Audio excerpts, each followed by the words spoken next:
이번 주 설린 서재는 남아공 진실화해위원회를 이끌며 노벨 평화상을 수상한 데스몬드 투투 주교의 저서 용서 없이 미래 없다를 함께 나누겠습니다.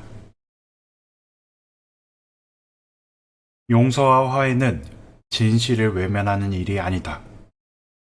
다른 사람의 등을 두드려주고 잘못을 눈감아주는 것이 아니다. 참된 화해는 끔찍함, 학대, 고통, 타락, 진실을 드러낸다. 그렇게 해서 오히려 상황이 악화될 때도 있는 위험한 시도이지만 결국에는 그만한 가치가 있음이 드러난다. 상황을 있는 그대로 직시하고 해결할 때만 진정한 치유가 있을 수 있기 때문이다. 용서하라는 말은 잊으라는 의미가 아니다. 오히려 정반대이다. 기억하는 것은 중요하다. 그래야 그런 잔악한 행위가 다시 벌어지지 않게 막을 수 있다. 용서는 자신이 당한 일을 묵과하는 것이 아니다. 벌어진 일을 진지하게 받아들이며 과소평가하지 않는 것이다. 기억 속에 숨어 우리의 전 존재에 해를 끼칠지 모를 독침을 빼내는 일이다. 가해자를 이해하고 그의 심정을 헤아리고 그의 입장이 되어 그가 어떤 압력과 영향 때문에 그런 일을 하게 되었을지 파악하려 애쓰는 일이다.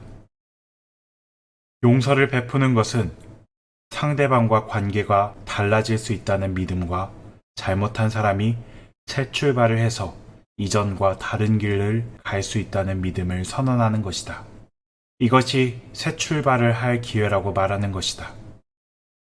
용서는 잘못한 사람이 변할 수 있는 믿음에서 나오는 행위다.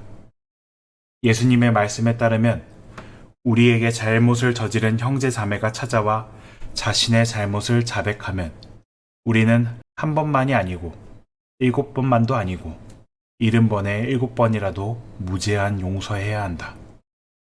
이것은 어려운 일이지만 오류투성이인 우리는 사랑하는 사람에게 잘못을 저질러 상처를 주기 마련이므로 인간관계에서 나타나는 너무나 인간적인 잘못들을 해결하기 위해 언제나 용서와 화해의 과정이 필요한 것이다. 용서와 화해는 인간다움에 반드시 필요한 요소이다.